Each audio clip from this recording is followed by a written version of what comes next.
Buonasera, sono le 18 e ha inizio un'altra puntata dei Rami dell'Ulivo. Trasmettiamo, come sapete, da Pordenone, via Castelfranco Veneto 85 e per la precisione dalla chiesa Assemblee di Dio, alla quale siete invitati, come abbiamo detto spesso. Saremo felici di avervi tra di noi nella funzione domenicale che avviene dalle 9 alle 11. Anche oggi possiamo gustare la parola di Dio. Per la precisione parleremo di una parabola che è scritta in Luca 8 dal versetto 4 al versetto 15. Brian, a te la parola. Il seminatore e i diversi terreni, Luca 8 dal 4 al 15.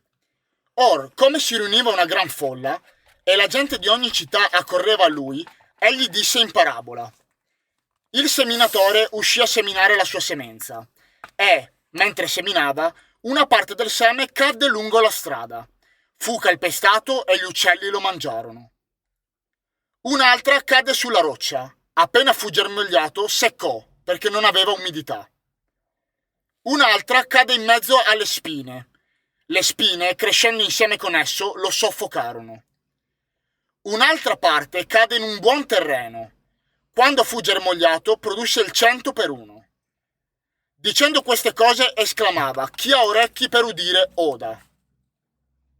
I suoi discepoli le domandarono che cosa volesse dire questa parabola. Ed egli disse: a voi è dato di conoscere i misteri del regno di Dio, ma agli altri se ne parla in parabole, affinché vedendo non vedano e udendo non comprendano. Or, questo è il significato della parabola. Il seme è la parola di Dio. Quelli lungo la strada sono coloro che ascoltano, ma poi viene il diavolo e porta via la parola dal loro cuore, affinché non credano e non siano salvati. Quelli sulla roccia sono coloro i quali, quando ascoltano la parola, la ricevono con gioia, ma costoro non hanno radice. Credono per un certo tempo, ma, quando viene la prova, si ritirano indietro. Quello che è caduto tra le spine sono coloro che ascoltano, ma se ne vanno e restano soffocati dalle preoccupazioni, dalle ricchezze e dai piaceri della vita, e non arrivano a maturità. E quello che è caduto in un buon terreno sono coloro i quali, dopo aver udito la parola, la ritengono in un cuore onesto e buono e portano frutto con perseveranza. Oggi il Signore ci dà una bellissima parola. Ci parla della parola di Dio, rappresentata dal seme. E i terreni siamo noi, il nostro cuore. Il Signore dice che la parola di Dio viene sparsa a tutti. Tutti hanno la possibilità di ascoltarla e riceverla. Ma il Signore ci dice anche che ci sono diversi terreni. Come in natura c'è il terreno arido, il terreno roccioso, il terreno spinoso e il terreno fertile. Così è anche per noi e per la nostra disponibilità del cuore a ricevere e accettare la parola di Dio. La parabola dice del seme caduto lungo la strada, che è la parola che viene ascoltata, ma non penetra nel cuore e viene subito dimenticata. Il seme caduto sulla roccia è quando ascoltiamo la parola e la accettiamo, ma quando arrivano i momenti difficili ci scoraggiamo e abbandoniamo Dio. Il seme sulle spine è quando, dopo aver ricevuto e accettato la parola, scegliamo di concentrarci sulle cose di questa vita. E infine c'è il seme che cade nel buon terreno, che è chi riceve la parola e la segue fino in fondo, ed egli porterà frutto. Quello che mi fa riflettere di questa parola è vedere quanti ostacoli ci siano nel nostro cuore, nella nostra mente, per poter ricevere e fare nostra la parola di Dio. Noi, purtroppo, tendiamo a dare la priorità a tutto il resto, ai nostri bisogni quotidiani, alle cose che ci piacciono. Quando abbiamo qualche problema, facilmente ci allontaniamo da Dio, cercando di risolverli in 1000 altri modi, ma non crediamo che il Signore possa risolverli. O quante volte ascoltiamo la parola di Dio, ma solo con le orecchie, non entra niente nel nostro cuore e ce ne dimentichiamo subito. Questa parola ci fa capire quanto sia ristretto il seme che cade nel buon terreno, quanto ci voglia anche impegno e costanza, oltre che fede ovviamente, per tenere la parola di Dio, farla crescere nel nostro cuore e poter portare frutto. Questa parola mi fa riflettere e mi domando anche a livello personale quale terreno sono io, se veramente sono un buon terreno. Io la certezza non ce l'ho, ma una cosa so, che lo voglio essere. E così tutti noi dobbiamo cercare, dobbiamo fare tutto il possibile per essere terreno fertile per la parola di Dio e vivere per essa, vivere per portare frutto, un buonissimo frutto. Sì, possiamo dire che anche questa volta il Signore tramite una parabola vuole parlare al nostro cuore. Come dici tu, sorella Tiziana, veramente dobbiamo farci un'analisi, no? Perché noi, stavo pensando, noi quando ascoltiamo questa parola pensiamo, sì, certamente è rivolta a questo, parla di questo, quando anche noi cerchiamo di seminare la parola di Dio, cerchiamo di parlare alle persone del Signore e ci troviamo in diverse situazioni, no? Queste situazioni che vengono citate, queste situazioni della parabola sono anche le situazioni in cui ci troviamo noi quando parliamo a qualcuno del Signore e qualche volta questa persona sembra non accettare proprio questa parola e quindi la possiamo paragonare un po' a un seme gettato, al primo caso della parabola, un seme gettato sulla strada e arriva l'uccello e se lo porta via. E quindi il male di questo mondo, il principe di questo mondo, non permette alle persone di raccogliere questa parola. Altre volte vediamo che questa parola sembra essere accettata anche con gioia, ma poi non si capisce perché, ma la parabola ce lo spiega, questa parola viene portata via, non cresce. E questa parola è la parola cresciuta tra i sassi. E cosa possiamo dire di queste persone e ambivalentemente di quello anche che accade nel nostro cuore? Perché come tu Tiziana ci hai detto, sì, Gesù parla di diversi terreni, ma parla anche del nostro cuore, quindi dobbiamo anche farci una autoanalisi. Tu cosa pensi, Brian, di questa parola che viene accettata con gioia dalle persone, però non ha una radice profonda? Ma, sorella Cristina, io penso una cosa. Secondo me, le persone che accettano la parola con gioia e dopo nel percorso lungo la strada verso Cristo la perdono questa parola, è per il semplice fatto che non hanno instaurato una relazione veramente profonda con il Signore. Io penso che la cosa più importante nella nostra relazione con il Signore sia parlare con Lui. Come oggi stesso nel culto domenicale a cui vi invitiamo, Assemblea di Dio, siamo sempre noi, hanno parlato della preghiera e hanno parlato come la preghiera sia una delle armi fondamentali che noi abbiamo come cristiani, come credenti, per combattere le forze del male, che sono quelle alla fine che vengono a prendere ciò che Dio semina dentro di noi.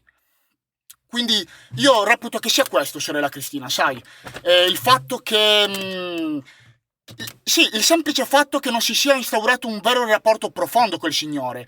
E come si potrebbe instaurare un rapporto profondo? A parte la preghiera, io personalmente reputo molto forte la santificazione. Cioè la santificazione, il rendersi santi davanti al Signore è una prerogativa fondamentale. Fondamentale. Perché? Perché come dice un salmo che oggi mi ha fatto leggere un fratello, un salmo dice che quando noi pecchiamo, la mano del Signore si appesantisce sopra di noi. Perché? Perché proviamo sensi di colpa. Quindi se tu ovviamente vai in chiesa ok? Ti trovi con i fratelli al culto e c'è un predicatore che sta parlando di cose concernenti la parola cioè del Signore, ma tu dentro di te ti senti male e stai pensando al peccato che hai commesso o ai problemi che hai nella vita quotidiana senza essere concentrato totalmente alla parola del Signore, allora è ovvio che la parola cadrà nell'asfalto o cadrà in mezzo ai rovi. Cioè, cosa ne pensate, sorelle? Per voi vale lo stesso? E io veramente trovo che l'analisi che hai fatto è un'analisi molto profonda, no? Perché è anche questo tuo dire, non è profonda, non è profonda la radice perché non c'è un vero rapporto con Dio. E quando hai parlato anche della preghiera, vediamo come la vita cristiana ha bisogno di costanza, cioè un terreno o una radice che non è profonda è una radice che non è vissuta, che non ha avuto quindi anche costanza nello stare davanti a Dio. E giustamente, come hai detto tu, anche per esempio il fatto che tu hai citato, che quando una persona è scivolata in qualche cosa che non doveva fare, la mano di Dio è pesante, vediamo come noi comunque abbiamo permesso a qualcosa di esterno di toccare questo seme. Amen, E quindi qui possiamo riattaccarci un pochettino anche al terreno dove ci sono le spine, no? E le spine che cosa sono? Sono le preoccupazioni e anche la vanità di questo mondo, perché la vanità non è solo, noi pensiamo vanità, cosa vuol dire essere vanitosi? Guardarsi allo specchio? No, qua non parliamo di un guardarsi allo specchio, qua parliamo della vanità di questo mondo, dell'apparenza di questo mondo, cioè la ricerca, secondo me, la ricerca, soprattutto la ricerca dell'approvazione di questo mondo, che noi sappiamo muoversi tutta in un altro spirito, in uno spirito completamente contrario. Quindi sì. vediamo che quando noi permettiamo a noi stessi, al nostro cuore, di cercare una gratificazione al di fuori della volontà di Dio, questo seme non può portare frutto, non può portare frutto. E sapete, come diceva Tiziana, parlando del cuore, io penso che, sì, qui si parla di quattro casi diversi, ma penso che questi quattro casi